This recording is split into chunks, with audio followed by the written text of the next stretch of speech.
we got to take him out of the intro. Holy shit, I didn't realize. Hi everybody, welcome to the IWC Radio Fallout from All Out. It would be a pretty good. I like that. Thank you. Oh, I like that. Pretty good way of summarizing everything that's happened in the past week here, because oh boy, we've got a lot to get to with that. I'm Smoot along with Chucks and Will. Beans distraught over the king or the queen's passing, I should say. No, I'm just joking. I don't know what his thoughts are, but I'm sure he's mildly upset or perturbed, I feel. I heard he was over the queen's passing from being the next king. Oh yeah, that could. He does have contacts. That's true. He does? That is very much true. Yeah. I think he's probably up in Edinburgh or wherever. Yeah, but I was going to say Stormont. That's not the place. That's the other one. Not even close. No. Not even Holyrood. Stormont. That's definitely not where she is. Probably gone up to Scotland to mourn, to be close to the family. I think it's probably where he is. That's my guess. Yeah. Wouldn't surprise me. He didn't get his predictions in either, so maybe we'll just do like, all right, Beans, quickly. Which one?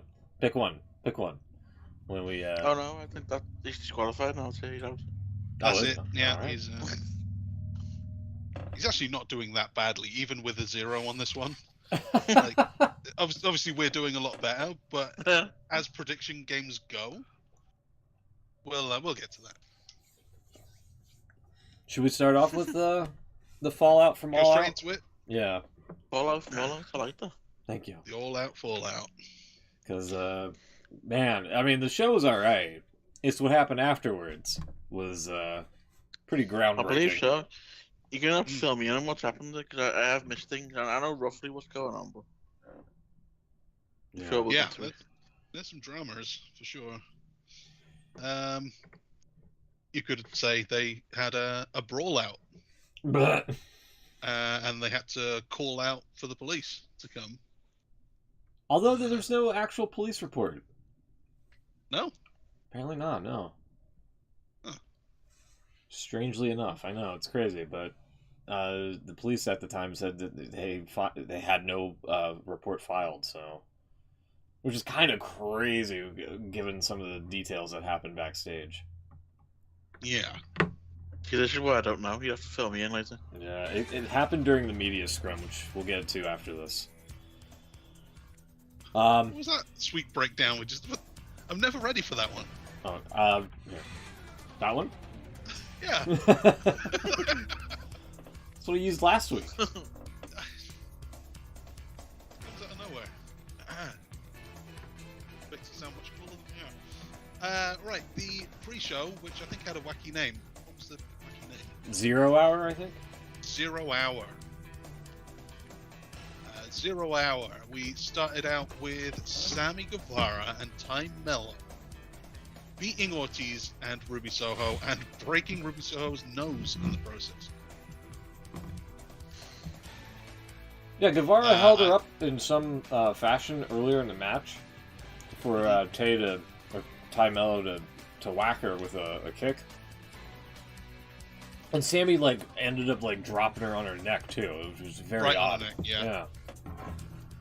And then Ty Mello hit her with some wacky kind of over the shoulder knee deal. I can't remember what she calls that, but smacked her in the face anyway. And Ruby went down, held the nose. Lucky it was the finish because she got straight out of there. Yeah. Haven't had any update on her, but it didn't look good at the time. And I completely missed this and I was watching it. yeah, right at the end. We were recording the show, Will. Yeah, I remember. I had it on my iPad. While we were doing the show. But worth checking out. I was in the hottest hotel room in the world, so give me. So that's points for everyone. We all figured that Sammy and Ty would win to retain the AAA mixed tag titles. They did. Hook also retained over Angelo Parker, unsurprisingly, but it was some more. I only went 4 minutes. I was going to say he wrestled a little more. It was a little more back and forth. A little more selling than we usually see from Hook, but still pretty dominant. Looks like maybe he has Maynard next, possibly. We'll see. Again, points for everyone, and points for Pac's win over Kip Sabian. He retains the All Out title. 3 titles, all staying with the champions. Anything to add so far? These all kind of just happened. Yeah, they speak for themselves. Yeah, exactly. Yeah. Eddie Kingston beat Tomohiro Ishii. There was some chops in this match, 1 or 2. I did see this one. Yeah, this was pretty Yeah, heavy. this was insane. These guys were battling back and forth. Like, for a brief moment, I thought Ishii might have had him. Yep. Mm. Nah. He didn't. Eddie Kingston wins. And again, so far, 0 hour. We all had a perfect game. Excellent. Get to the main show. Eddie Kingston with COVID, unfortunately. Oh man, that guy can't catch a break. I know. Really? Yeah. He was still getting COVID? Yes. That's so 2020.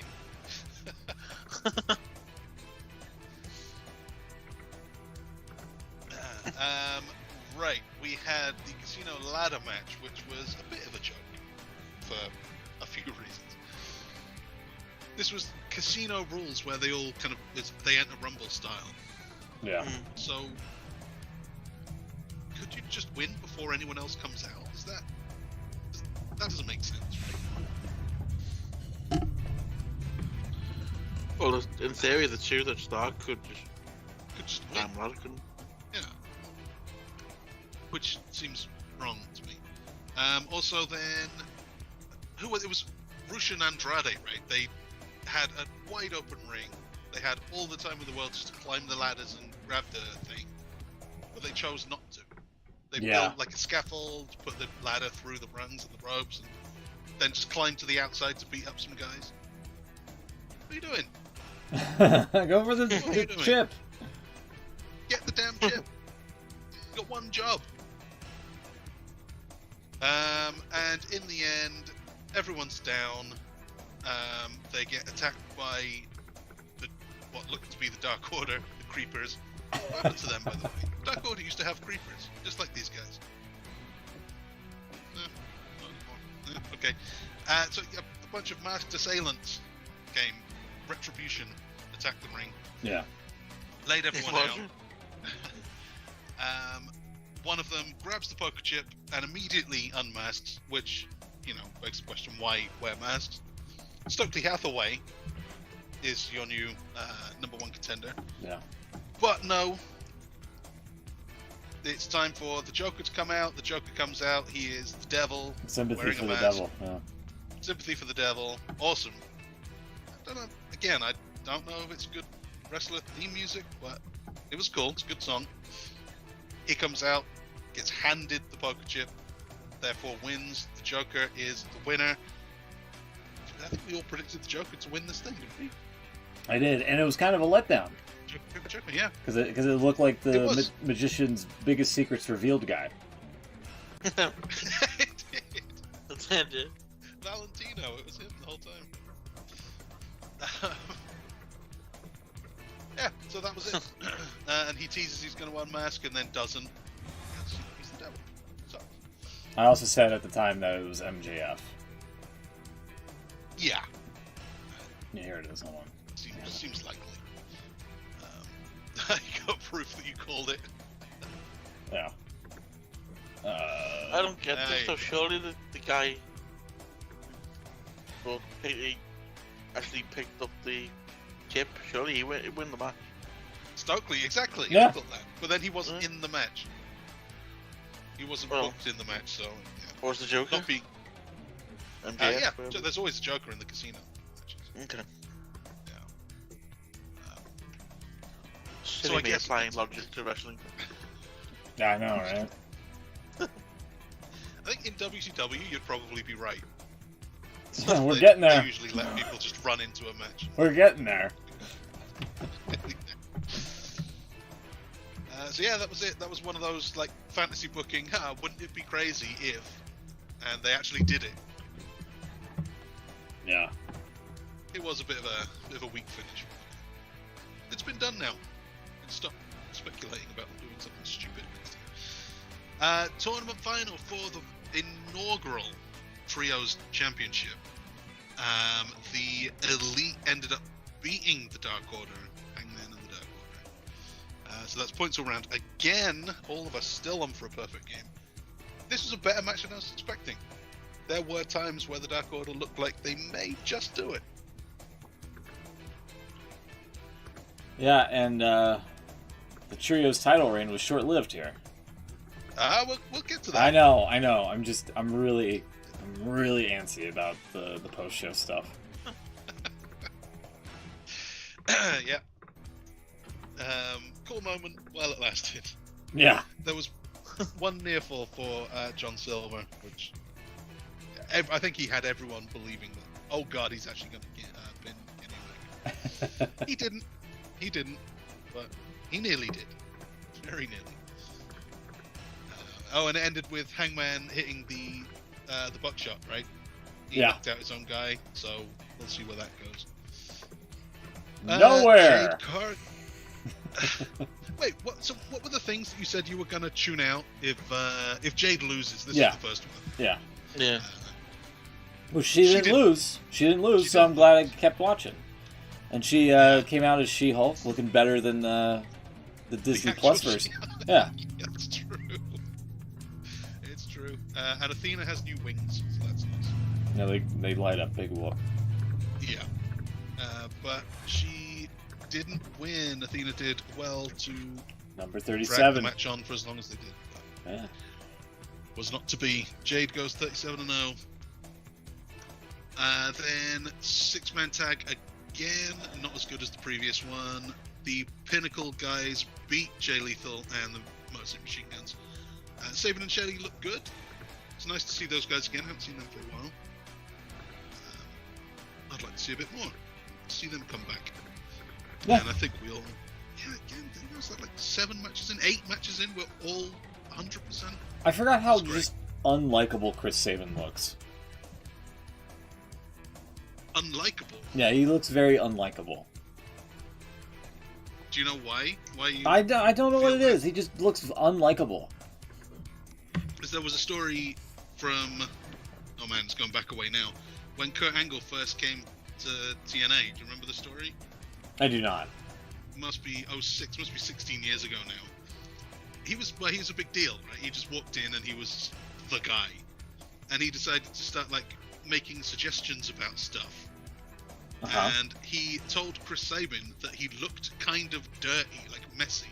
And he should do like he should do the gimmick of being Pigpen from Peanuts. With like the fly which, believe it or not, got shot down pretty quickly. Well, I can't imagine why.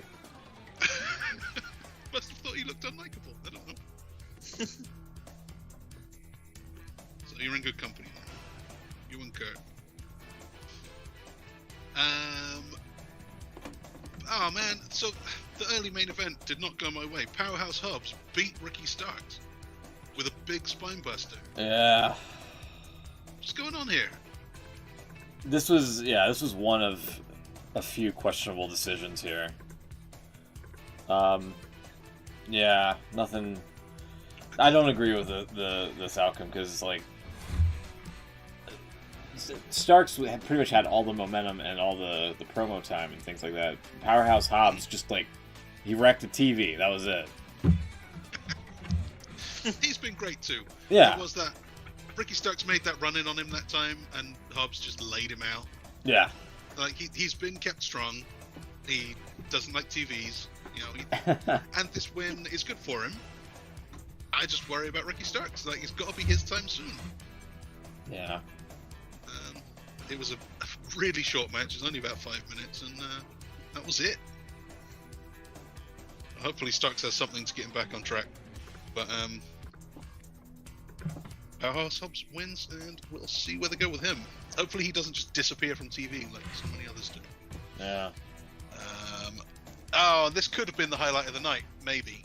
Swerve and Our Glory defeated the Acclaimed, but my God, were the Acclaimed over. A lot of This is people, awesome. a lot of people were saying that they should have called an audible here. They They're probably gonna win it at Grand Slam, but yeah, The next one, right? They're in New York. yeah, that's gonna be on Yeah. TV, the Dynamite special. I think they're going to do it there. I agree. But, wow. Yeah, that was... I know everyone loves the Acclaimed, but this was They bigger were than usual. over. Big time.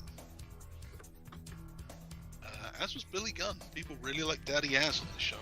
Scissor me, daddy ass. Scissor me. But it was not to be. And we all lose points, so that is 2 matches in a row where we were on such a good streak. Yeah. 2 losses in a row. But we turn it around. We all also predicted Toni Storm to win the interim women's title. She did. And Jamie Hayter and Britt Baker have had a falling out, but I'm not sure anyone really cares about this one. I can't believe I didn't go with it. I called this. Luchasaurus is a bad dinosaur again. This is the most WCW thing they've done in a It while. makes perfect sense. The whole thing, it all adds up. It does not make sense. That's the problem. It totally does. The whole No. time since Luchasaurus was with Christian, Jungle Boy came back, Luchasaurus supposedly turned back. He didn't actually attack Christian in any of those segments. This was planned out the whole time. This is 65 million years in the making. God. So Luchasaurus comes out, attacks Jungle Boy, Jack Perry during his entrance.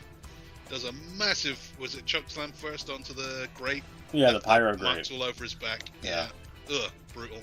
Then a powerbomb through the table, rolls him in the ring. Christian beats him, and gets his winner's payout. So he's happy. With no follow-up on Dynamite. Yeah. Imagine how that goes. Supposedly Christian's like really injured, so that's why they went with the most stupid fucking angle they could come up with. So No, this ain't over. no, it's not. It's just to drag it on for a little while. Jungle Boy's been a lot better. He's done some promos where he's actually emoted.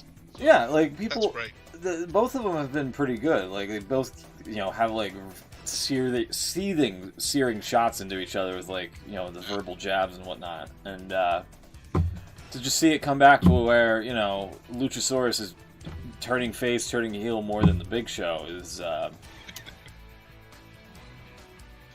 kind of shitty. Yeah. So No, it's all good. Everything's where it needs to be now. I disagree. Jungle Boy versus Luchasaurus coming up. Then we had Jericho beating damn Bryan Danielson. So this is the first match that we disputed with 3 matches from the end. First one we didn't all go the same way. Will gets a point where we both don't. What made you think Jericho, Will? I don't really know. It was one or the other. Flash. Obviously, I couldn't decide who. Oops, Well. I got to the wrong thing there. Yeah, so they wrestled around for a while, 25 minutes or so, and in the end, Jericho beats the guy. But that's not all. These guys will be meeting again sooner rather than later. We had the final 6-man tag of the night, and not the best one. Darby Allin, Sting, and Miro beat the House of Black. I should have went with this. Which is, yeah, Smoot went for the House of Black. Yeah, I didn't know heading into this that Aleister Black was having like mental issues and things like that, and supposedly watching, that's his whole gimmick. You see that, supposedly that asking vignette he did where he's in the mental hospital. supposedly asking for his release as well, and he's no longer featured on the roster page. So, had I known all that, I would have probably gone for the other guys. As much as I don't like I didn't Darby know either Allin. until Yeah. after this match, and he was like kind of doing that look around, that last little Yep. farewell. You know, that looked like been a ride. And then, yeah, apparently he's off for a while. So, unfortunate. I feel like he never really got going. Yeah, I agree.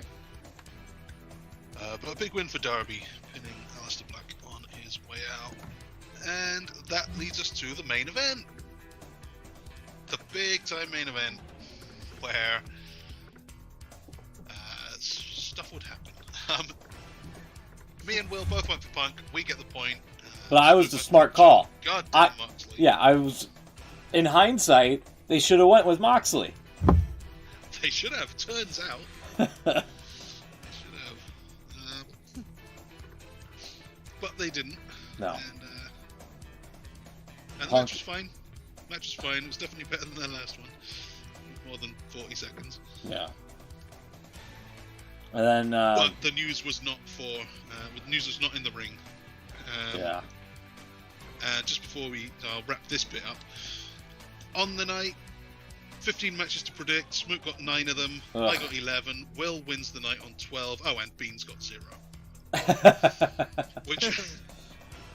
Which means out of 40 across the 3 shows so far, Beans is behind on 19 out of 40. Which, around that 50% mark has been okay in previous games, but not here because we're running away with it. Smoot on 27, and me and Will both joint 32 out of 40. That's pretty good predicting. 27, and you said 32 for both of you, right? Yep. Okay. So that's the end of that. Immediately following the main event, the Devil shows up. Oh, the lights go out and we hear that that answer phone message that it sounds like Tony Khan is calling, leaving a voicemail saying, "All right, enough is enough. This is hurting business now. Come back. I'll pay you dollars. Sorry. Be in the casino ladder match. This is my final offer. Take it or leave it." And then we see the back of the Devil's head. He takes the mask off. He flips the Burberry scarf on, and out comes MJF. Yeah. And they have like a It was face-to-face. him all along. Yeah.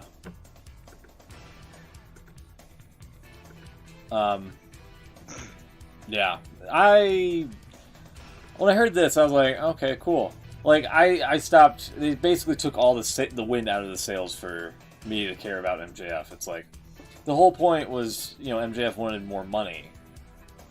Yeah, Because, he was the big ratings draw for Dynamite. He's a big superstar that everybody wants to see on AEW. Mm-hmm. And Tony Khan wasn't paying him enough. So the whole ordeal was, just the fact that he wanted more money. TK didn't want to give it to him for whatever reason.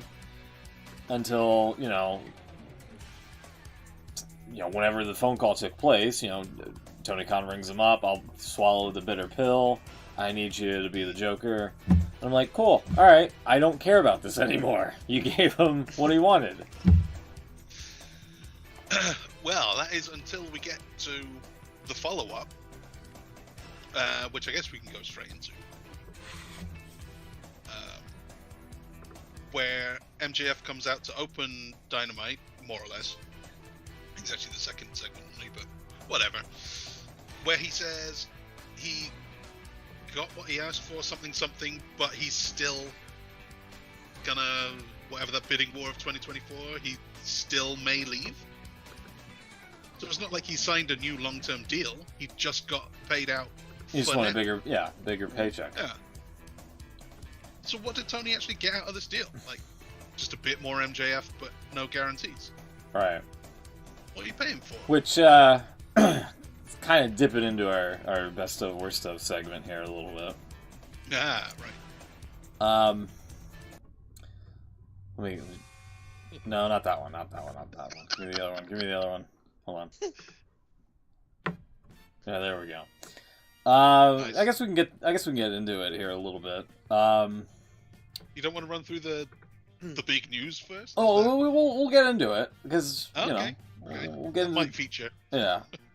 But since we're already here, beforehand, they did a pre-tape with Tony Khan on the trios. You know, the trios titles have been vacated, and the main title has been vacated as well. Yeah. This is kind of dabbling into the best of worst stuff here, but this just leads right into it.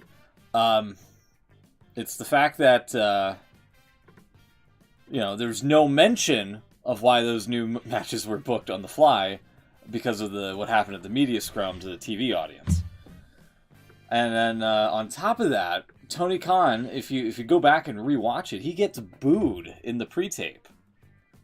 So I don't think it's a good look that your main guy, your main figure, the CEO, the president, whatever, the owner, getting booed, and then you have your top guy, your top ratings draw, come out and tease that he's going to jump ship to WWE with the title. Probably not the best, if you ask me. Maybe not. Yeah, no explanation as to why he's doing this. He just assumes that we all breed dirt sheets, I guess. There is an excellent post on Reddit Squared Circle from a guy who, from what I understand, his gimmick is playing like the mark, doesn't know what's going on. Yeah. Who says, I'll try and read this quick. We all wanted to see the aftermath of AEW All Out with MJF returning, which is unfortunate. Tony caved into his demands when he shouldn't have. I think MJF is already set on leaving AEW in 2024. However, at All Out, the Elite became the first ever AEW Trios World Champions. They didn't cheat or anything. They won fair and square. They were better than the Dark Order. CM Punk also won the AEW World title against Jon Moxley. CM Punk didn't cheat or anything. CM Punk won in a fair and respectable way. Yeah. So AEW Dynamite comes on, and Tony Khan announces AEW is holding a tournament for the AEW World title, and the AEW Trios title will be determined later that night. Why? Why did this happen? I respect the hell out of CM Punk, because he fought through adversity and didn't let the embarrassing loss to Jon Moxley get in his head at All Out. I wanted Moxley to win, but CM Punk was the better man that night. Tony Khan didn't announce why we would be getting new champions for both titles. Any ideas or guesses as to why? If anyone was injured, I'm sure Tony Khan would have said it, or CM Punk would have announced it in the ring. So I don't think it's injuries. Could it be a personal vendetta or dislike Tony Khan has for CM Punk and the Elite? That's great. Which is true. I like that. That's a gimmick post, but it's all totally true. Yeah. There will be fans who feel that way. Yeah. That might be my best of for this week. My big thumbs up. RB reigns on Reddit for that.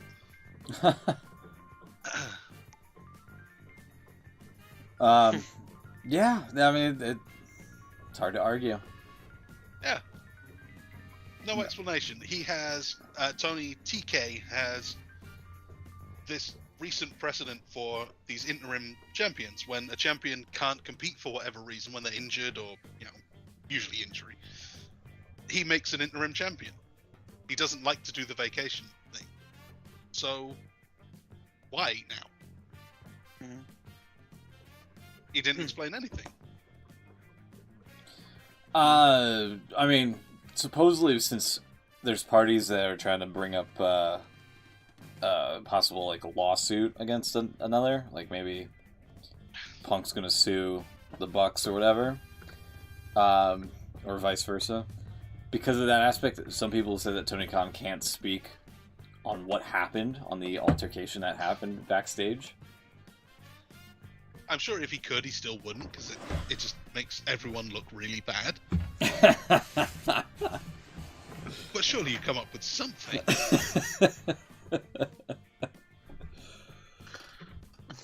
Hey, some stuff happened, so these titles have now been vacated. He didn't even say stuff happened. He just I know. said, we will be holding the. Yeah, that's the thing.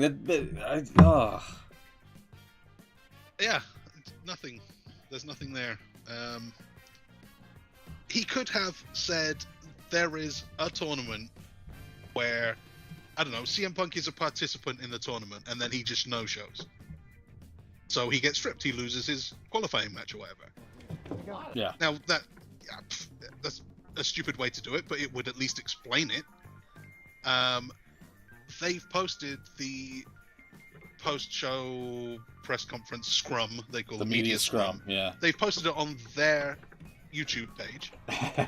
So, I mean, it's right there. They could say, it's not like they're hiding it, basically, is my point.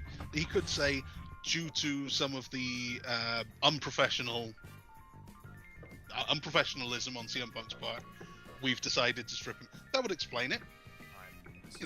Maybe you don't want to draw attention to, I don't know, whatever, but it's there. It's not like they're pretending it didn't happen. I don't know. I like that when Tony Khan kind of went off on what's Jerry McDivitt, that one, the previous one. That somehow got edited out, but yet they left all of CM Punk in on this one. Also, for whatever it's worth, the entire AEW version of the media scrum is pitched like an octave lower. So everybody sounds like they're Barry White. It's pretty hilarious. Yeah, it's pretty hilarious just for that aspect alone. I need one of them. But yeah. After All Out, I don't know if we can play a little bit of this, but like Punk just basically goes off on Nick Hausman in the media field here.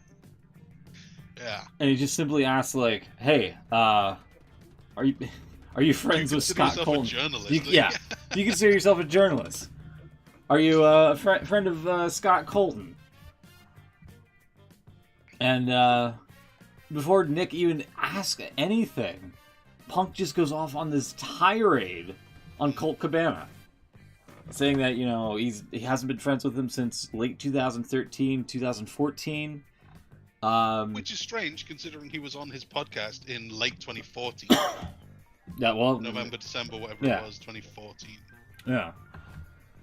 With the Thanksgiving episode of Yeah, Thanksgiving.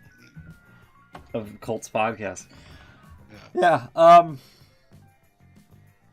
That entire it was unwanted.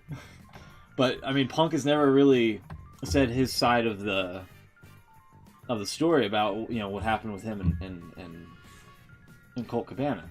They've both been really quiet about it, which was confusing because I don't know what prompted this.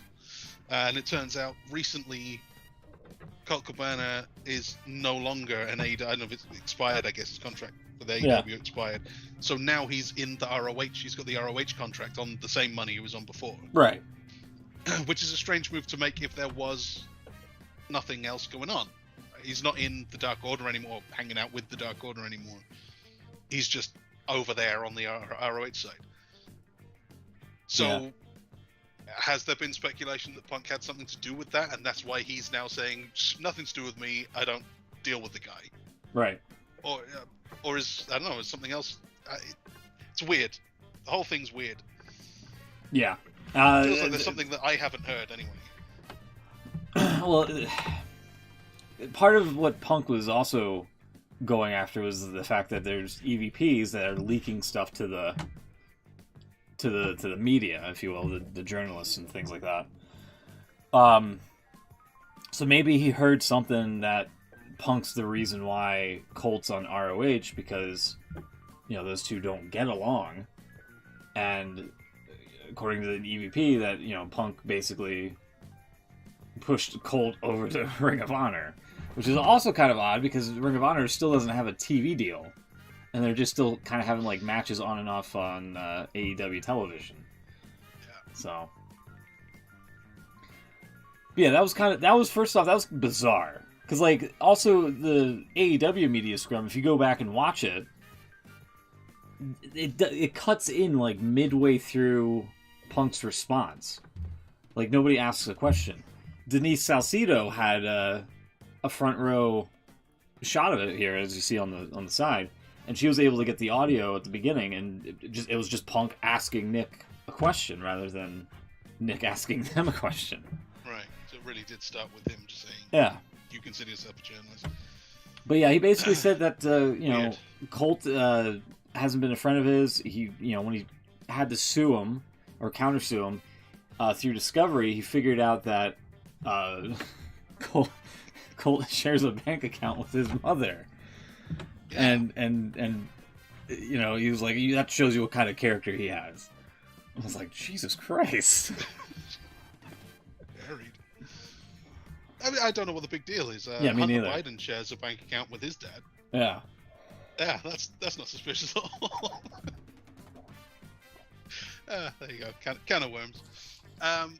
Yeah, weird. And he kept going back to it. Tony Khan kept kind of moving away, trying to like just let's move on to the next. And then and another thing about Scott Colton. Kept going back to it, and Tony Khan's just there, kind of like nodding. Yeah. I think he could have been stronger as the head of a company. Also, this camera angle is the best because you get a better shot of Tony, and you see all the emotions he goes through. Like, I'm sorry, this is hilarious. Like, right at the beginning, he's like... Yeah. Oh, sorry, let me cut to it, yeah. It's just basically... I should be stopping this, but I can't. He's just going off. It's CM Punk, what am I going to do? Yeah. Anyway. It is times like that where Tony Khan really comes off as like a fan. I can totally imagine feeling like that if I was sat there. Like, I really like this guy. I've been a fan of this guy for a long time. Yeah. I'm now his boss. He's like my biggest star. What am I gonna do? Am I gonna tell him to stop in public right now, where he's obviously already fired up, or do I just let him go? Yeah. And then Punk also kind of goes off on Hangman Page shortly after the tirade with Cabana, saying that Page is an empty-headed fucking dumb fuck. Which is one of my favorite... I was actually using it earlier this week on a couple of people. But that's one of my new favorite phrases to use. It's great.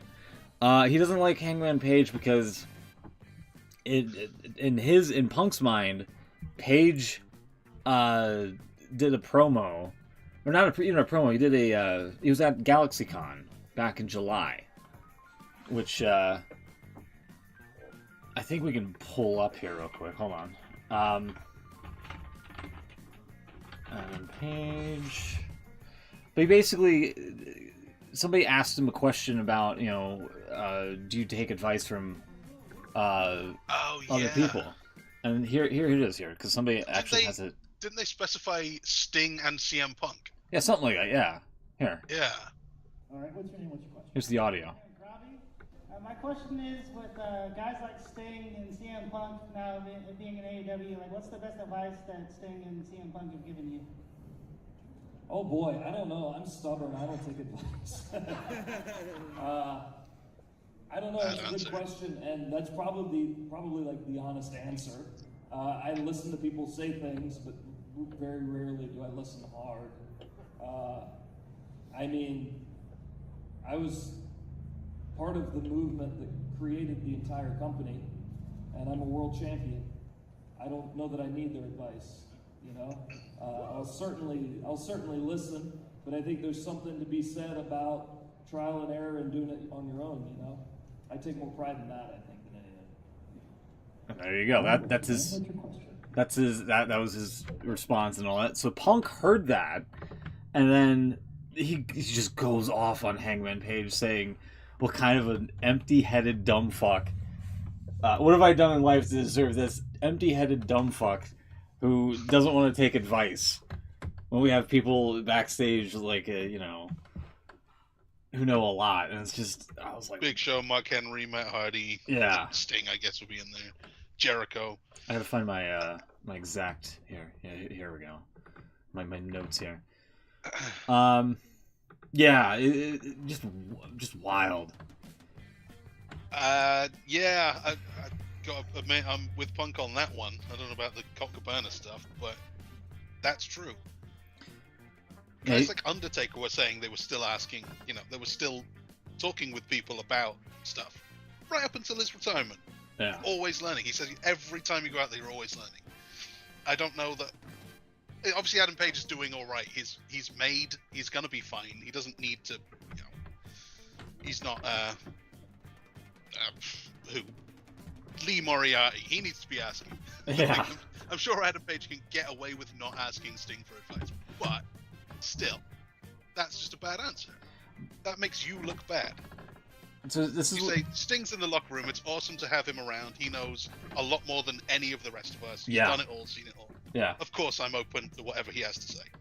Agreed. I'm from, it's a new era now, so you have to take it for what it's worth. But you always listen. Of course, you always listen. It's fine. That's it.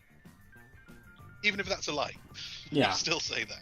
He said, this is the tail end of the Cabana rant, but he said, now it's 2022. I haven't been friends with Cabana since 2014, late 2013, and the fact I have to sit up here with this because we have irresponsible people who call themselves EVPs who couldn't manage a target, and they spread lies and bullshit put into a media. I got someone fired when I have fuck all to do with them. Want nothing to do with him. Do not care where he works, where he eats, where he sleeps, and the fact I have to get up here and do this in 2022 is fucking embarrassing.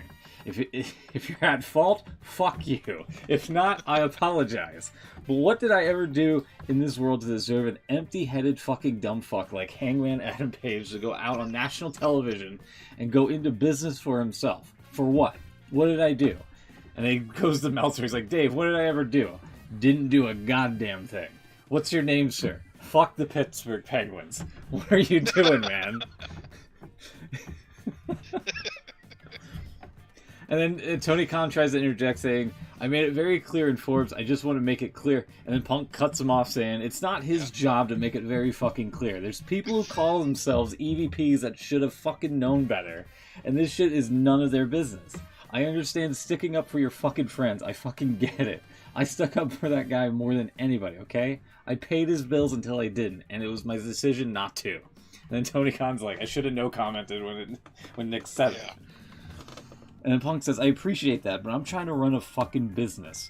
When somebody who hasn't done a damn thing in this business jeopardizes the first $1 million house this company has ever drawn off of my back and goes on national television and does that, it's a disgrace to this industry. It's a disgrace to this company. We're far beyond apologies. I gave him a fucking chance. It didn't get handled, and you saw what I had to do, which is very regrettable, lowering myself to his level. That's where we're at right now.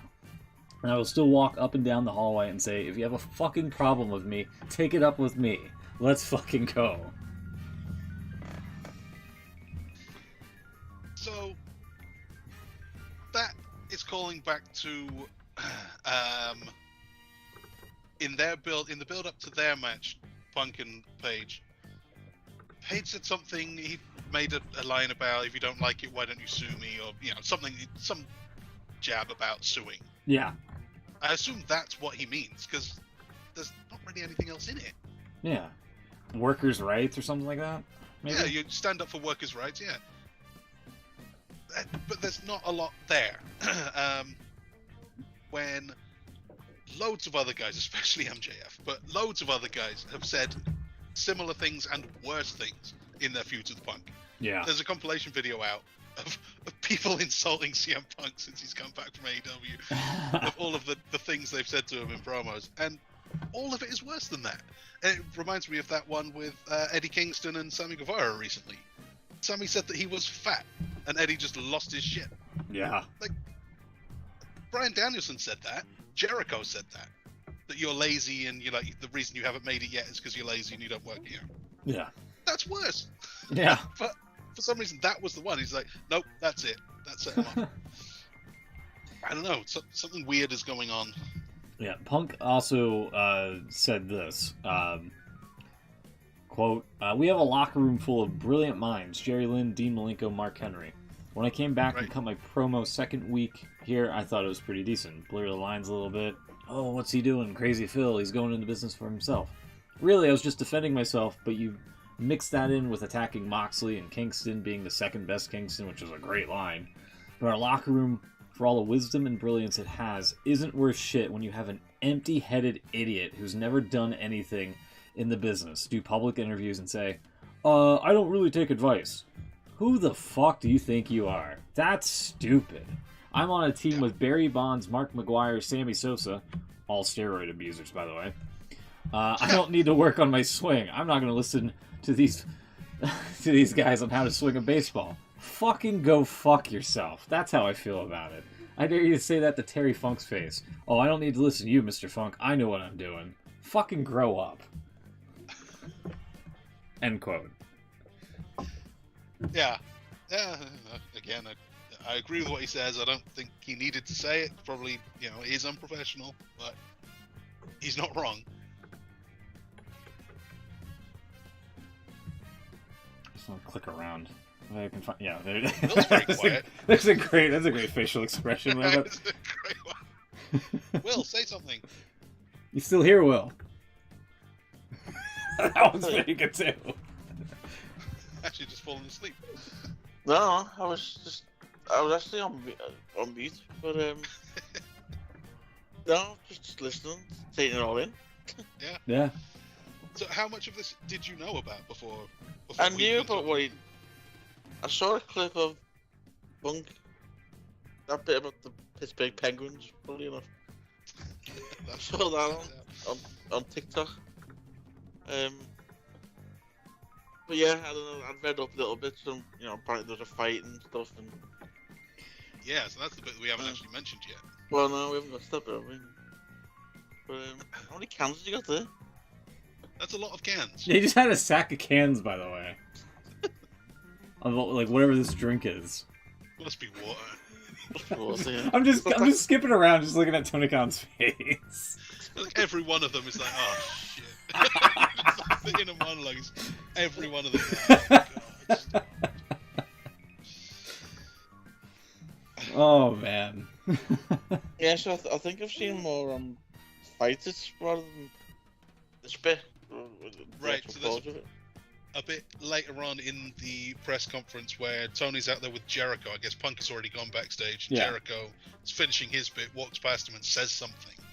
And Some shit's gone down, supposedly, is what he some said. shit's gone down, yeah. He said something about we've had to call the cops or some shit's gone down. During So it was already happening. yeah. During what was it, Swerve in Our Glory?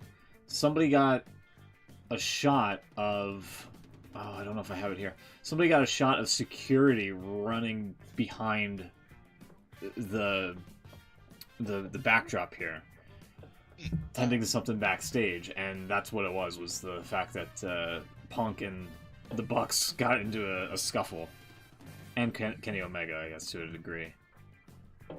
Did I see that the Punk apparently bit someone? Ace Steel. I think it's Ace Steel bit Kenny, was it? But Kenny's head, I think it was. Something like that, yeah. A chair was thrown. Punches, I guess. Yeah, the whole thing was stupid from what I hear. Let's see if I can find. I did see the a screenshot from Dynamite, was it this week? Was the Elite sign with a bite mark? Yeah, taken out of it. I thought that was quite good. God, that was awesome. Yeah, so because of that, that's why they stripped everybody involved with the titles. I'm trying to find that footage here for you. So what's the outcome now? I I did see a report that they think Punk could even be done with AEW. Well, apparently he's possible. suspended. Everyone's suspended. Punk is injured anyway. Yeah, from the match with Mox. Yeah, so he's going to be out for months. I think it's something like 8 months, they're saying. Like a long one. Multiple sources have shared that Punk and Ace Steel will either be among those suspended or will no longer be with the company by the end of Wednesday. So I guess that's not happened, but yeah. Yeah, I've heard people say that Ace Steel's just basically gone. Well, yeah, there's not really any reason to keep him now, is there?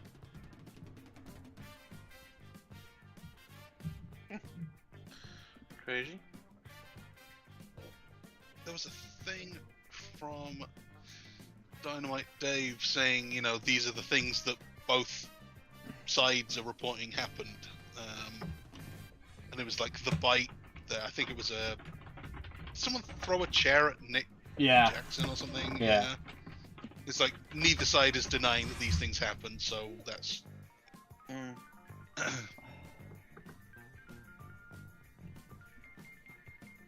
me see here. Punk injury believed to be from the top rope is serious.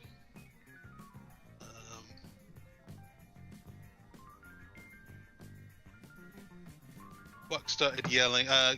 Young Bucks, Kenny Omega stormed into Punk's locker room. The Bucks started yelling. Punk yelled back and hit Matt Jackson. Chaos ensued. You see the security guard running back there during Swerve and Our Glory taking the table here. Yeah, right there. Man. So, yeah, when he said, you know, if you have a problem with me, take it up with me. Let's fucking go. The Bucks kind of took that seriously. Yeah. He was asking for it, literally. Man, oh man. Yeah. Maybe nothing. Maybe nothing. Great top comment there. But yeah, I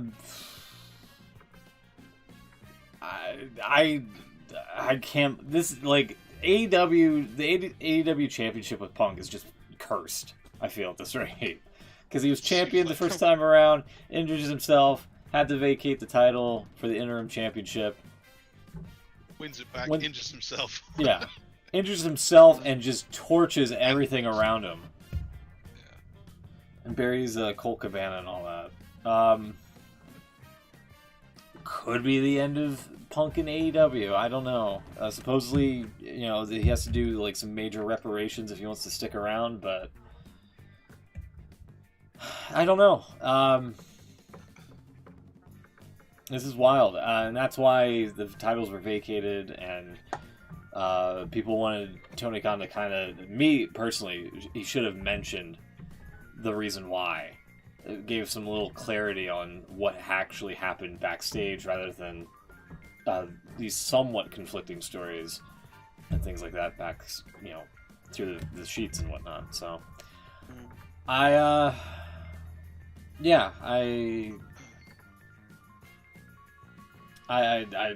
know what else to say. Steve Muehlhausen, very nice, says, sides are being taken in the CM Punk Elite altercation. Some feel that if punishment comes to this, EVP titles from the talent should be removed. Yes. Because, as one said, the EVPs should be setting examples for the talent. Which sounds about right. And then Brian Alvarez says they did a big speech before the show, and people are feeling much better putting it behind them. I believe there was something in there about everyone kind of agreeing not to talk to people so much. Don't get so friendly with Dave and others. Maybe keep some things in-house now. Yeah. A little less open. Sounds about right. So, I guess we'll see. Yeah, if we go back to the... Crazy? If we go back over here, that kind of leads into what my other one was, which was... I already mentioned this, MJF implying he's jumping ship with the title after Tony Khan was booed in a pre-tape. The other thing that kind of rubbed me the wrong way on Dynamite was you have promos from Mox and Jericho, essentially, basically towing the company line. And it was just like all this like, rah rah, I'm a real champion. I know how to conduct myself through dark times and the best of times, and Jericho being like, this is my locker room, and I wanted to fucking throw up when I heard that. I'm sorry. Don't get me wrong, the action on Dynamite was very great, but it felt like WCW 2000 to me, where you had to like have like really good really good spirits, energy, positivity, even though everything around him was kind of like collapsing in on themselves. But isn't that kind of the opposite? Because 2000 WCW, things were collapsing around themselves and there was not good spirit there. People were I guess, yeah, possibly. True. But, you know, maybe it's just keeping your head above water while you're drowning. I don't know. That's the WCW way. Yeah, I don't know. The fact that, you know, if you don't consider anything what happened on social media, like YouTube, Twitter, yada yada, you go from Sunday, Punk's champion, the Elite's champion, to Wednesday, where none of these guys are even shown in the opening signature of the show, not even addressed or acknowledged. And then you have like an impromptu trios match for the titles, which Death Triangle won. Yeah, it's very jarring, and it goes back to, you know, the first point I had there with, you know, no mention of why those new matches were booked on the fly. I don't know. It kind of sucked me out of the mood on Wednesday. However, there was one good bit, and it's one of my thumbs up here. It's William Regal on commentary wanting to de-pedal Excalibur for some reason, which you could have said deflower. That would have been. Well, here's the audio. Right now, Lord Regal, welcome. Mr. Shivani Taz, man with the mask, you lovely little buttercup. I'd like to pick off your petals and rub them all over me. Easy now, we're live. Yikes. Anyways, I'm an eccentric Englishman, I can get away with it. Yeah, that's fair. Just hit the dumb button hard. Well, there you go. Love it. Which leads to my other thumbs down. It's my last one. William Regal sexually harassing Excalibur on commentary. So, yeah. So that's your thumb up and thumbs down. Yes. You don't approve of it, but you do enjoy it. Yes. Fair enough. I've got to give another shout out to the Acclaimed. I'm giving them my big ups this week. The Acclaimed, they're awesome. They always are. But so much more than I was expecting on that pay-per-view. They were over big time. I agree. Who else deserves credit for that pay-per-view? What the hell? John Moxley. Let's give a big shout out to John Moxley in his promo. MJF did a thing. I'm sure we'll get to that.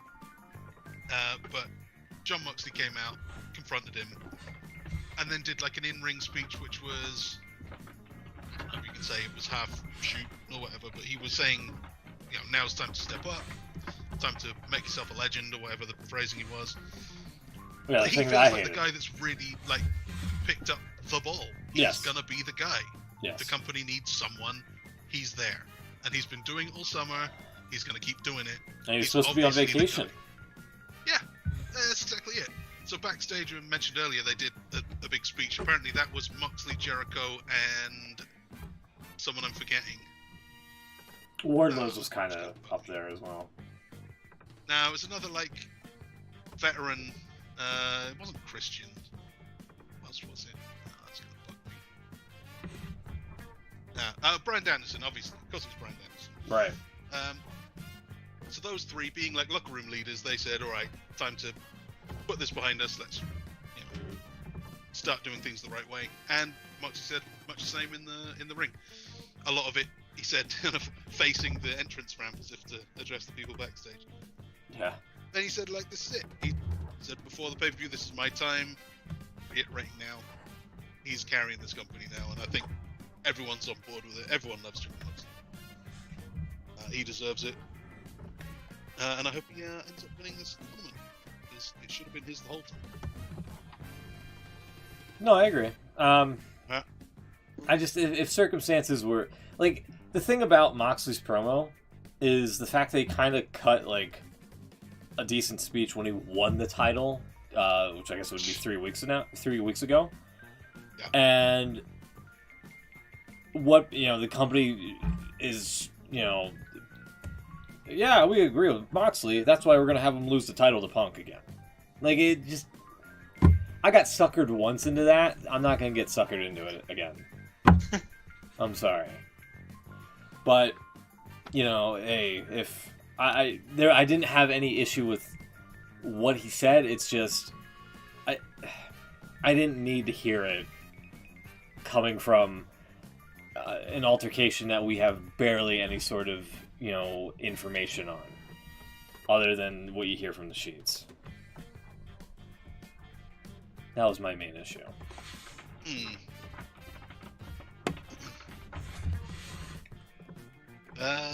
You have a thumbs down or a thumbs up or any other? Well, it seems a bit obvious to give thumbs down to everything. As if there's something a bit more creative. I could come on, Kip Sabian Skyliner. I think I had that as a thumbs down at some point. I think from last week. Nah, you know what? I'll give it to Andrade and Roosh for not winning the poker chip when they could have. Oh, okay. And we could have avoided this whole MJF being the devil thing. Wouldn't be in this mess if they had just got that damn poker chip when they had the chance. Yeah, for sure. There you go. Will, what do you have? I don't really know. Actually, I've been trying to think while you've been talking. Tell you what, I've got one from Raw. Actually, I know we haven't done Raw yet. Is it Dominic Mysterio's mullet? No. It should be, but it's not. Yeah, thinking of changing mine to that, actually. Braun Strowman's re-debut. That's a thumbs up or down? It's thumbs down. They had this fatal 4-way tag match to determine the new tag number 1 contenders, and then it was a bit of a half back to the old Vince days, really. They had Strowman come out right in the middle of the match, just destroy everyone, and it was a really good match as well. It was really getting going, and then Strowman came out and just ruined everything.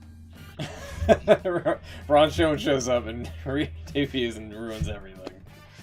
Yeah. Yeah, he looked like he was on the verge of tears. By the way, I get what they were trying to do. I didn't see that. What was that? When he was storming into the ring, he looked like he was about to cry. It's emotional. I get what they're trying to do. Obviously, they were trying to sort of make him look like a monster, destroying everybody. But did they not have used some jobbers? Or did they have to ruin a perfectly good match? So yeah, that was my. I'm trying to find some. I'm trying to find some video footage because I have a thumbs up, and it's actually from Raw, but I can't find the video of it. Wait, but, from Raw? Yeah. Yeah, I think it's on the website actually. I think. Okay, it might be there then. Yeah. What's your thumbs up? Sorry, if you have one. Thumbs up. I've got 2 actually. We didn't really mention it last week, did we? Sheamus. And side notes on that, Gunther. The match at Clash of the Castles was brilliant, and they essentially did it again on SmackDown last night. There was a 6-man tag with Imperium against the Brawling Brutes, and it was just TV sideways. Oh yeah. Oh yeah. Classic. It was unbelievable, the match last night. It was just so physical. Yeah, sounds like a good one. So yeah, Gunther, Sheamus more than Gunther, but Gunther's up there. Fair enough. He's still going. Yeah, there we go. I found it. That was a great shot, actually. Yes. My That's thumbs brilliant. up. My other thumbs up is this. Dexter Loomis lurking from under the ring like a deranged mechanic, and the camera angle with it. Yeah, forgot about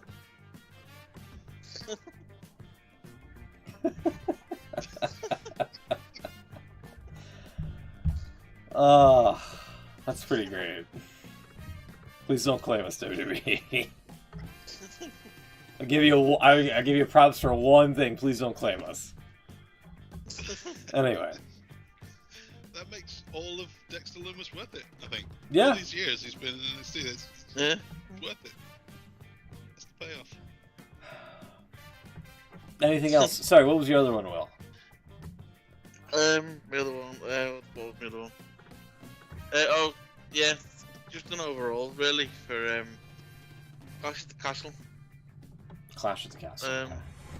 I obviously maybe I'm a bit biased because I was there, and a little bit more likely to enjoy it. But I just thought it was a brilliant show overall.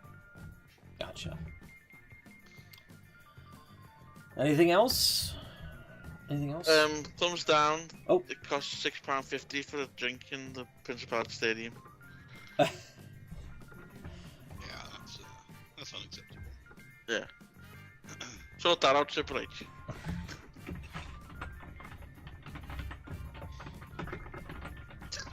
He's putting it as well. There you go. I know it's cut off a little bit, but there you go. Let me see if I can find. Let me see if I can find the. Yeah, that camera angle is great. That might be the one decent thing Kevin Dunn has done. Where's Braun Strowman's return? Because I saw the clip and he looked like he was about to fucking cry. Like, here we go. Yeah, look. He's storming the ring. Now this is video. I can't show this, but he looks like he's about to, like, he's on the verge of tears. See? Oh yeah. I don't know why, but he just looked like he was about to cry. I don't know why. Maybe he's sentimental against Chad Gable. Maybe. I'm glad he didn't come back with his train noise. Or Did he not? No. or the They've moved control on your from the trailers. narrative, or the control your narrative. He's got a new tagline as well. He was the monster among men, wasn't he? Yeah. Yeah. He's now the monster among monsters. Okay. Oh, is it monster of all monsters? Something like that. Okay. Something. That's how I feel right there, Tony Khan. Yeah, that's a good one. Yeah.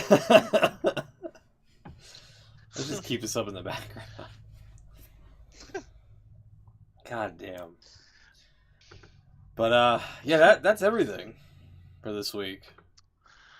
That's the There worst was a stuff. bit of a weird ending to SmackDown last night. I don't know if you're Oh yeah. aware of this.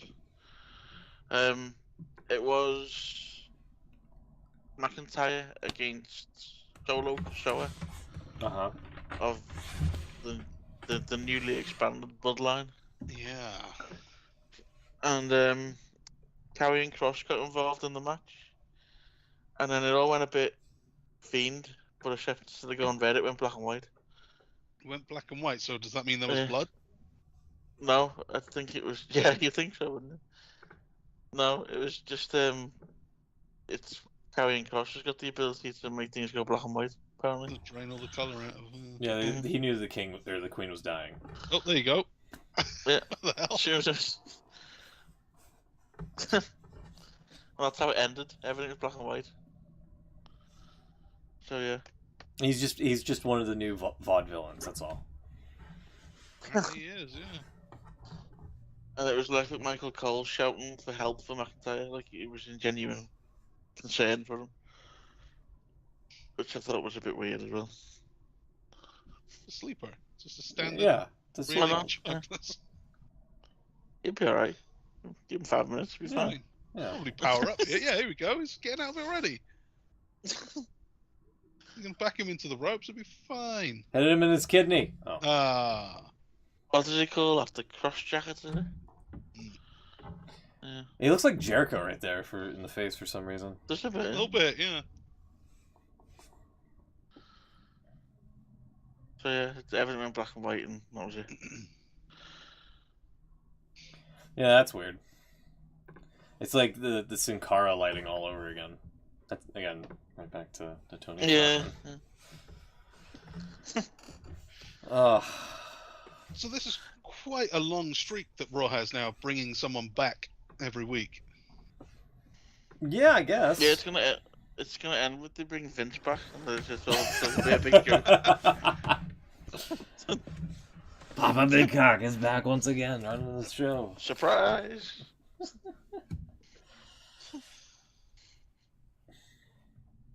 I did actually watch some of Clash of the Castle back again during the week, and I did send the message. Let me just remind myself. Sorry, bear me a minute. There's definitely been I think we all know about now the changes backstage at WWE, but there's definitely something going on because during the opening match, Michael Cole was talking about it was the 6-man women's match, wasn't it? Mm-hmm. And Michael Cole talked about the stable that Io Sky was in with Asuka in Japan 10 years ago. And he also mentioned Sheamus started in Irish Whip Wrestling. Yeah. Which he wouldn't have got He did. a couple of weeks ago. No wrestling exists outside of WWE. No. So very rarely mentioned anything. Yeah. So yeah, I just thought it was not odd, but just unusual for. I suppose it's the norm now. He's allowed to talk about other wrestling, I suppose. Yeah. Also, speaking of, like, somebody was asked Tony Khan at that media scrum near the end of it about the I think the buy rate for the pay-per-view or something like that, and he somehow he warped. Did say the number on it. Yeah, he somehow warped this into something about how he compared himself to Jim. When I compared myself to Jim Crockett Promotions this weekend, I think I got a taste of the same medicine Jim Crockett Promotions took. But I got a lot more fucking money than Jim Crockett did. I'm not gonna sit back and take this fucking shit. Because he was upset that like WWE booked the same pay-per-view stuff on Labor Day weekend as All Out. So yeah, that's kind of bullshit. Yeah. Just a note on what Will said there. Shirai sisters formed the Triple Tail stable with fellow freelancer Kana. Their first match defeating Ayumi Kurohawa, Yoshiko Tamura, and Hikaru Shida. Ooh. Imagine that. There's a little bit of history. Huh? I guess they didn't mention that though. No. I didn't know. Imagine that. Before I guess we're about to finish off, just one little tidbit. Following Clash of the Castle, we're still waiting for the. Although it was a good show, and it was a good reaction for the UK crowd. With bad concession prices. I'm back. Yeah. We're still waiting for that WrestleMania in the UK, aren't we? Yeah, I'm not sure that's going to happen. Have they got the next 2 WrestleManias booked up, or is it just the one? It's Hollywood next. The next Hollywood's 2, next, yeah. Next 2. And the one's like, what's the one after that? Is it Philadelphia? Oh yeah. You're right. You say that, Chucks, but I do according say to Corey Graves on his After the Bell podcast, Mm-hmm. and I quote, in the opinion of many other people who were backstage who were around the stadium in Cardiff, you guys have been clamoring for WrestleMania. I'd say you made a pretty strong case for yourselves to get one in the near future. Hey. Yeah, that's too I mean, vague. I'm Yeah, not it's getting got to votes be for nothing. that. You never know. You never know. Never know. Speaking of WrestleMania next year, I did actually see, was it the NFL started this week? Yes. I seen The Rock introduce the whatever team plays at SoFi Stadium. But he's the and then- competition. Well, that's yeah. And someone else tweeted, "Can you come back in a couple of months and do that again at SoFi Stadium when there's another event there?" So, yeah, I don't think he's going to be there actually.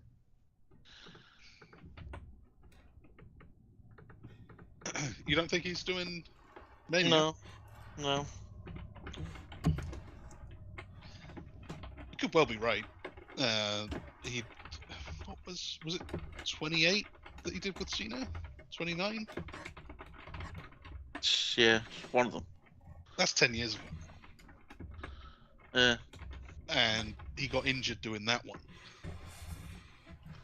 And that He was did? bad for, I believe it was Hercules he was filming. So he's that much older and that much more important in Hollywood. So yeah, there's every reason not to do it. Here's a question for you then. You talked about the fight at AEW and Mhm. all the repercussions from that. Does CM Punk go back to WWE? No, No. No, I don't because he think doesn't. so. He doesn't like Triple H. It's he's Triple still- H, yeah. He's still pissed at the fact that he got served on his wedding day or whatever. Yeah. So I still don't get that. he hates I Triple don't H. get why that's a big deal. If you want to leave a company and What- they fire you, Well, what if somebody tried to sue you, and then you oh, it got the wasn't sued. papers? That was his release papers, his termination. Yeah. Oh, yeah, I don't know. So he walked out. He didn't want to work there anymore, and then on Right. his wedding day, he gets FedExed his termination. Like, surely that's a good thing, isn't it? I guess. I can. Maybe he thinks that they were like being petty or something. They knew that was his wedding day, so they sent it to kind of, I don't know, throw him off his game on his wedding day, whatever. But still, I would be, yay, I'm free. I can now go work anywhere. But won't for another 7 years. Oh man. Ay. Yeah.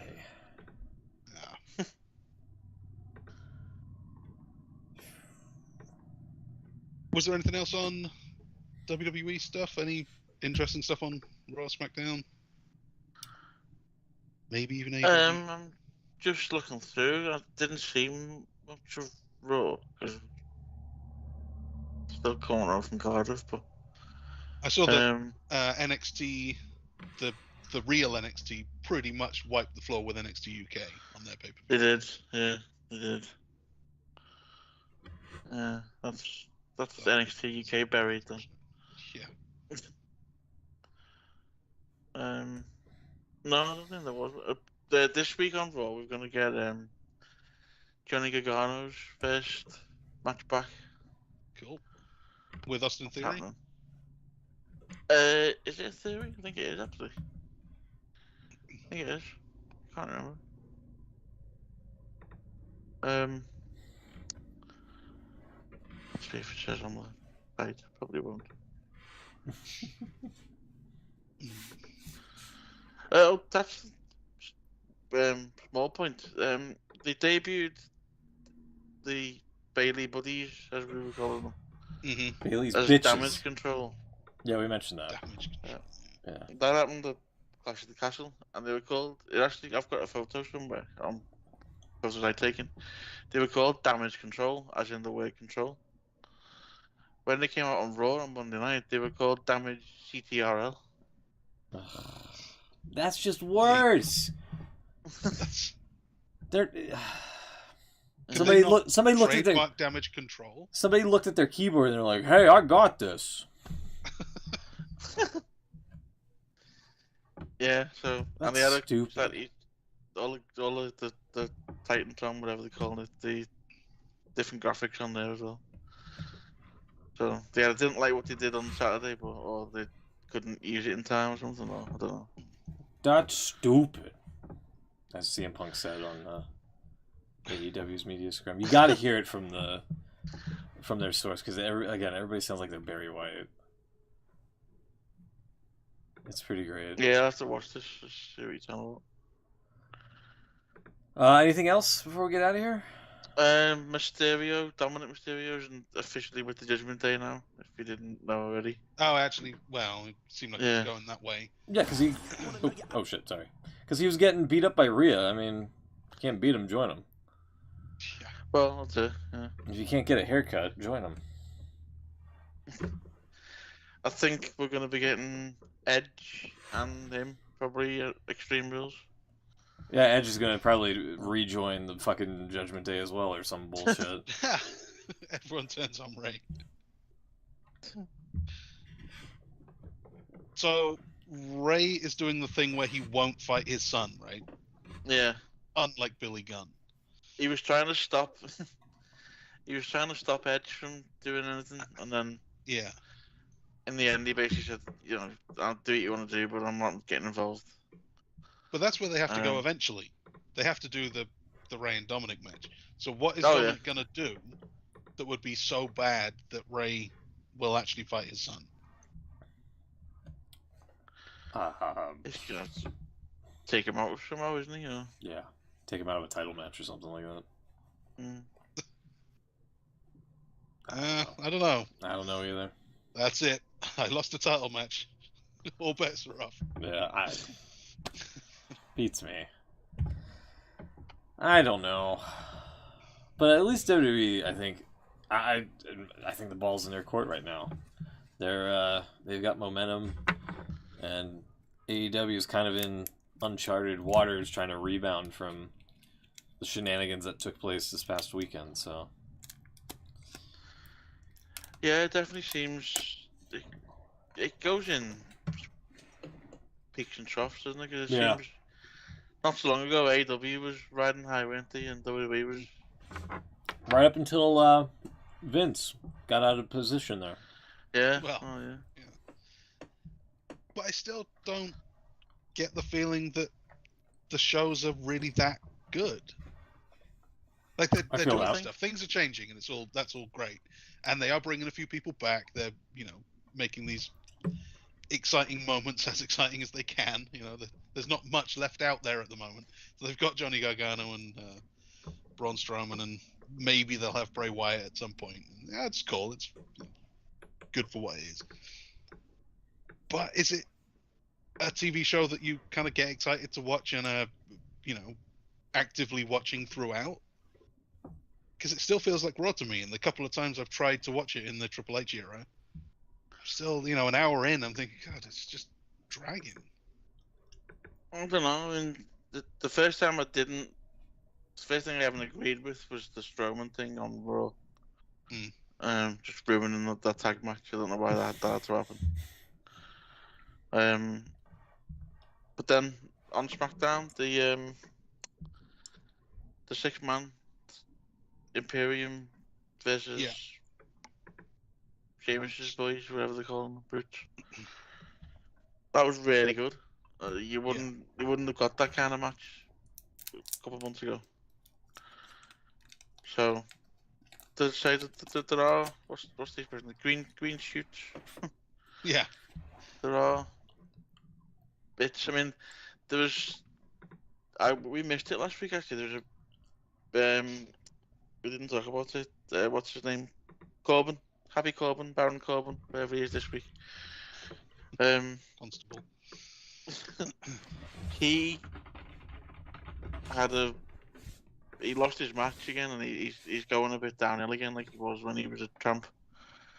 And you seen him coming out of the locker room and get in the car park area, and a big white limo pulled up with bullhorns on the front. Ooh. And then you actually heard JBL. You didn't see him, but you heard JBL's voice She said, so, what's the matter with you? What's got into you lately? And he gets in the limo. So that was kind of interesting. They didn't mention nothing this week on SmackDown, but yeah, that was kind of interesting. I say there are little things that could be good. Kevin Owens is kind of teasing he's going after Reigns again. Yeah, that didn't go so well last time. But I'll give it They another actually go. referenced that last week. He said 18 months ago, he said I should have ended this because he's just gone past 2 years, hasn't he, as champion? Yeah.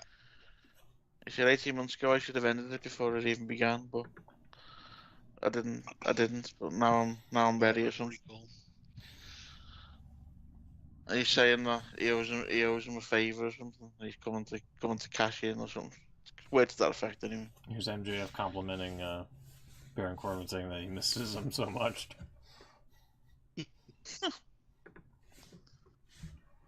Yeah, you're right. There's like there are good signs. It's definitely better.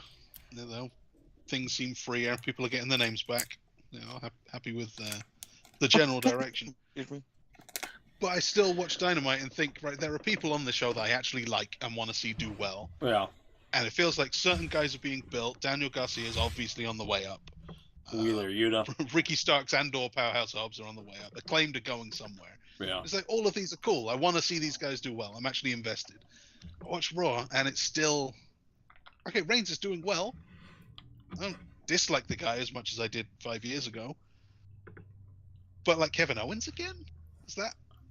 I can't really get that excited about Kevin Owens. Or who are they building that's not been around for years? Austin Theory, that's the guy. Theory, yeah. Not really enough for me. Johnny Gargano comes back and Braun Strowman, and they're both nearly 40. Just would be nice if there was a bit more fresh stuff happening, I guess. Well, that's how you've got the likes of Gunther and Yeah, Gunther's cool. his boys. Yeah, I can imagine. Yeah, they're a highlight, sure. Yeah, no, just like when we said it when I think it was the same day or whatever, the day after, whatever, when Vince left. You know, it's just not going to happen overnight. It's just going to take time. Yeah, you're right. And it kind of feels maybe like there's, I don't know. I would say you need to get rid of some of the old guard again. Maybe Reigns isn't that old. Reigns and McIntyre, they're not that old. They're still got 5 or more years left in them. But Sheamus, he's been around forever. I don't need to see more Sheamus. But then who are the new guys? If you look at NXT now, no one there is ready. Maybe Braun Breaker, new names on NXT. Yeah, but loads of new names. Yeah. But then, they're nowhere near. They shouldn't even be on NXT at the moment. They're so new. Well, these are guys that have had 20 matches in their careers. They're not, it's gonna be a while. But you know who will get called up very soon? Who has already left NXT, so presumably means he'll be on the main roster very soon, is Smoot's favorite, Diet Zima. Hey! He's coming. Yeah. Wacky Wild. He'll be on his way up soon. Anything else? I'm trying to think Sorry. Go ahead. No, I'm just trying to think of some of the other names there in NXT, but you're right, there's no one really standing out at the minute. Braun Breaker is the guy. I was going to say Braun Breaker, but you'd imagine he's going to stay there for a while, just to sort of, so they have got a name there. He's done really well to be as good as he is, as young as he is. You know, he's only had 50 matches or something. He's so new, and he's unbelievable for that far along, but he's not going to get the call up and be main eventing anytime soon. No, God, no. I mean, they're even pulling some of the main roster back to NXT. Ricochet was gone the last couple of weeks. Yeah, Ziggler's done a little bit there. Nikki and Doudrop were there last week. Yeah. So, I mean, that's, to be fair, that's what they should have done with the original NXT, the NXT 1.0, if you like. They should have had main roster guys going there every so often to build them. They did the first, didn't they? They did early on, didn't they? Yeah. Cesaro did a little bit, and Natalia did a little bit. Yeah. Didn't Cena show up once? Sure he did. He didn't have a match, but I'm sure he showed up. Yeah, probably right. But yeah, that's what they should be doing with NXT. And yeah, but there's so many new names on there that you wouldn't know where to begin, really. It's funny when they do send the guys down, the reactions they get. It's like, holy shit, Apollo Crews, he's actually a star. Like, they get these massive pops. Like, these are guys that are nothing when they're on TV. They go down to NXT, and like, oh my god, an actual name. Huge pops. Must be nice. Yeah. One thing we haven't mentioned just before we go, Pat McAfee is Oh yeah, departing SmackDown to be on College Game Day. Bit of a shame. He'll be back. I liked him. He'll be back. Well, he did say last night he'd be back towards the end of the year. Yeah. Oh, okay. So no They had Corey Graves last night, which he's okay. I don't mind Corey Graves. So that Corey doing both now, is he? Ugh. It looks that way. Yeah, he did that for a while, a couple of years ago, didn't he? Yeah. He did both. So have they still got that Jimmy Smith guy? Is he still there? Yeah, he's still on Raw. Yeah. Yeah. Okay. Kind of expected him to disappear. There was a few guys that didn't last very long.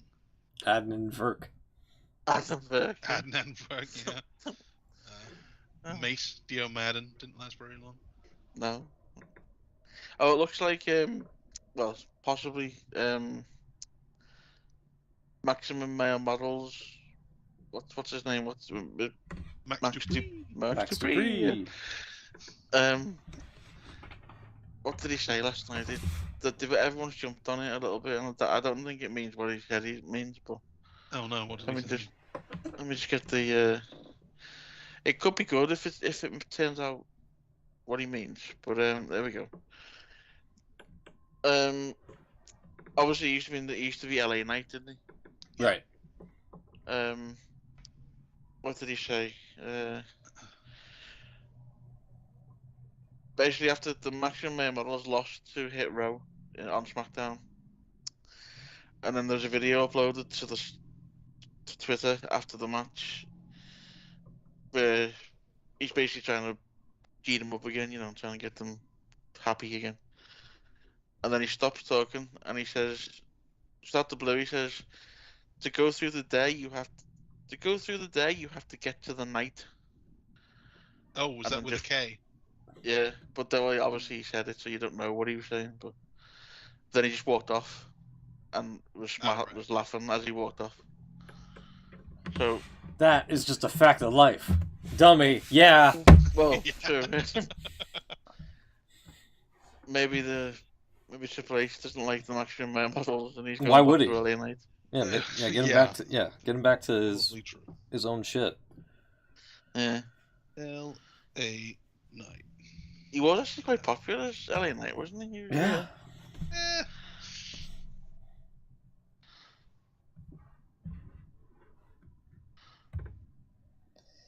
Rikishi's teasing he's going to join the Bloodline.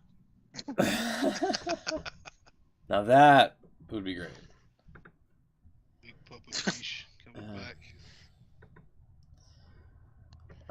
Anything else? I think that's it. Alrighty. That's a lot. Sounds good. We'll be back next week. Hopefully Beans will rejoin us and remember that we're a thing. If he's done with mourning by then. Yeah, that's true. Yeah. Funeral weekend next weekend, so he might still be Of the Queen. True. Yeah. We'll be back next week, as long as there's news and things to talk about and all sorts of wackiness. We'll see you then. Have a great one, everybody. Take care, and we'll see you next Saturday. Good night, everyone.